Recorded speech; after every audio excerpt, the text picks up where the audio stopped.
तो मेरे नारायण के हृदय से बाहर जो लक्ष्मी जी का मंदिर है वहां से लक्ष्मी जी को लाकर हृदय से लगाया जाता है और भगवान को एक कम्मल पूरा घी में उसको लपेट कर पूरे घृत में उसको लगाकर गौ माता के घृत में उसको लगाकर नारायण को भगवान शिव का स्मरण कर कर लपेटा जाता है। भगवान नारायण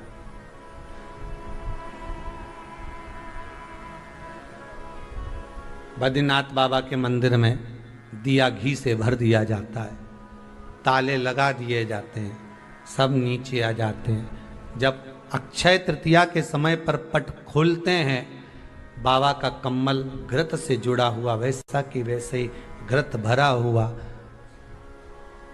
घृत में स्थिरता है, घर में घृत के अंदर लक्ष्मी का भाव आ जाता है। हमारे यहाँ हिंदू धर्म में बहुत सुंदर बात कही जाती थी पहले, आजकल जमाने में कहते कि नहीं कहते मालूम नहीं, पर मारवाड़ के अंदर एक रीति थी, घर के अंदर रसोई घर में एक इतनी बड़ी कुल्हड़ होती थी जिसमें घी भरा होता था, छोटी सी चम्मच होती थी, उसमें पूरे घर का घी खाली हो जाए और उस कुल्हड़ का घी खाली नहीं होना चाहिए। नानी भाई का मायरा सुना है आप लोगों ने? अगर नानी भाई का मायरा सुना होगा तो नानी भाई के मायरे में नरसिंह मेहता जी की जो दादी के प्राण छूटे थे वो केवल इसी बात पे छूटे थे। अगर नानी भाई का मायरा सुना होगा तो आपको मालूम होगा, नानी भाई के मायरे में जब नरसिंह मेहता भोजन करने के लिए बैठे तो नरसिंह मेहता की भाभी दुरत गौरी ने कह दिया दादी के सामने, जब दादी बोली क्यों इसकी रोटी में घी नहीं लगा, तो कहा कुल्हड़ का घी समाप्त हो गया है, रसोई घर में जो बाटकी रखी थी उसका घी समाप्त हो गया। जय कुंवर भाई को चिंता लग गई, आंखों से अश्रु बहने लगे और जय कुंवर भाई नरसिंह मेहता की दादी प्राणों को छोड़ दी कि मेरे रसोई घर का घी समाप्त हो गया, मतलब ये घर अब बर्बाद होने में देरी नहीं लगेगी।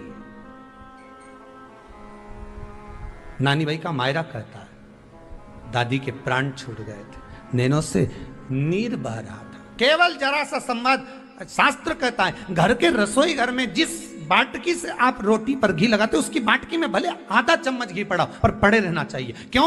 वो लक्ष्मी को घटने नहीं देता। जिस दिन बाटकी मंज जाए, साफ हो जाए, उस दिन उसी दिन उसको धोकर पोंछ कर वापस भर देना चाहिए। अगर बाटकी गंदी हो गई तो आप धो पोछो, मना नहीं है, पर उसको धोने पोछने से पहले एक कटोरी में घी भर दो, चम्मच रख दो। पर रसोई घर में बाटकी में घी होना चाहिए और उसमें आप डालते रहो और लगाते रहो, रोटी में चलेगा, पर बाटकी का घी समाप्त नहीं होना चाहिए, कुल्हड़ का घी समाप्त नहीं होना चाहिए। वो बरकत है, वो भंडार है, वो संपदा है हमारी। घृत वैभव देता है, घृत वैभव प्रदान कर,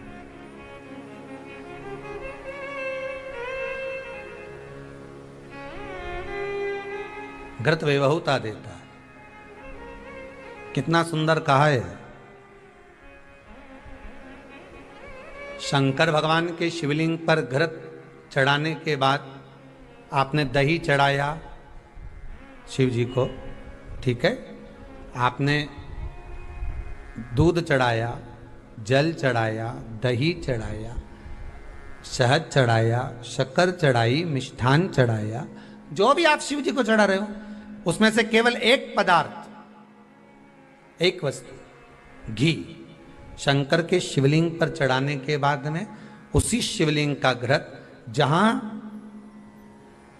शिवलिंग रखा हुआ है, शिवलिंग जहां रखा रहता है उस कटी पर उस घृत से हस्त फेर देना चाहिए अपनी मनोकामना कर कर। जो अभिषेक आपने किया है वो अभिषेक का फल भगवान भोलेनाथ कुछ ही दिन में प्रदान कर देते हैं। मात्र उंगली फेर देने पर, घृत पात्र की उंगली, घृत का जो आप अभिषेक कर रहे हो, जल चढ़ा रहे हो, दूध चढ़ा रहे हो, आप पंचामृत सामग्री समर्पित कर रहे हो, आप दुनिया की सारी वस्तु भगवान को दे रहे हो, तो घी चढ़ाते समय जब घी चढ़ जाए, शंकर के शिवलिंग पर घी चढ़ गया, उसकी एक उंगली लेकर शिव मंदिर में जहां शंकर जी पिंडी पर बैठे हैं उस जलाधारी पर जो शिवलिंग रखा हुआ है उसके चारों तरफ उस घृत को लगा देना चाहिए अपनी कामना कर कर। महाराज शिव उसको स्वीकार करता है। क्यों? शंकर और पार्वती के मिलन स्थल माता पार्वती की गोद में भगवान शंकर का जो शिवलिंग स्वरूप विराजमान है, हस्त कमल के अंतर्गत जो भगवान विराजमान है, उसका फल चोगना मिल जाए।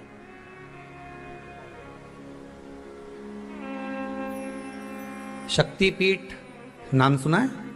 अरे बोलो तो, जितने लोग कथा सुन रहे, शक्तिपीठ नाम सुना है? शक्तिपीठ का मतलब क्या होता है? जहां पर माता सती के अंग के टुकड़े होकर गिर पड़े, वो शक्तिपीठ के रूप में निर्मित हो गए। तो जितनी भी शक्तिपीठ होती है, उन शक्तिपीठ में आप लड्डू चढ़ाएं, पेड़ा चढ़ाएं, वस्त्र चढ़ाएं, आभूषण चढ़ाएं, सोना चढ़ाएं, चांदी चढ़ाएं, मुद्रा चढ़ाएं, आपकी मर्जी पड़े करोड़ों रुपए चढ़ाएं, मना नहीं है। पर शक्तिपीठ का दर्शन करने जब जाएं तो कम से कम थोड़ा साथ में गाय का घृत, असली घी साथ में लेकर अवश्य जाएं। क्यों? शक्तिपीठ पर भी घी समर्पित करने से मनोकामना पूर्ण हो जाती है। आप आएंगे शक्तिपीठ का दर्शन करके और मनोकामना पूर्ण होना है, मात्र शक्तिपीठ। आप चढ़ाएं वस्तु, ढेर चढ़ाएं, आप सोना चांदी अंबारियों में धन दौलत सब चढ़ाएं, पर साथ में आप चुनरी चढ़ा रहे हैं, साड़ी चढ़ा रहे हैं, घृत भी दीजिए, घृत भी प्रदान।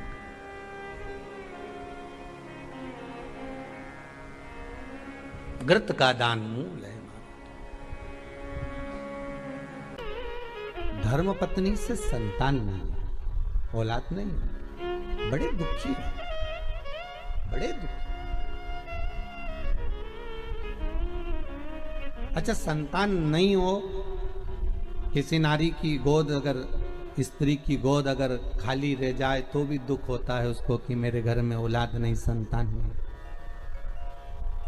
हम कई बार कहे, आज फिर कहते हैं, ये टेस्ट भी बाद में कराना, सारी जांचें बाद में कराना।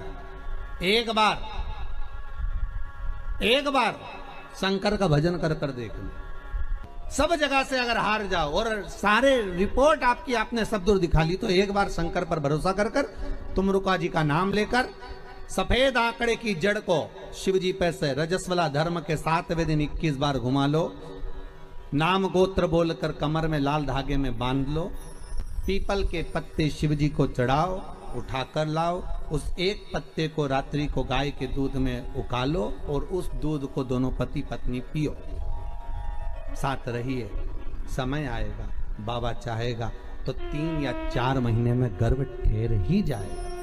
सारे डॉक्टर को दिखा लिया अपनी जगह, टेस्ट भी करवा लिया अपनी जगह, पर एक बार प्रयोग, और वो विश्वास रखकर करना पड़ेगा। शंकर पर जो भी कार्य कर रहे हो आप, जो उपाय कर रहे हो आप, शिव का स्मरण कर, भगवान पर अगर विश्वास रखोगे, भरोसो दृढ़ इन चरणन करो, श्री वल्लभ नक चंद्र छटा बिन सब जगमा ही अंधेरो। अगर भरोसा है तो शंकर है, और भरोसा नहीं तो शिव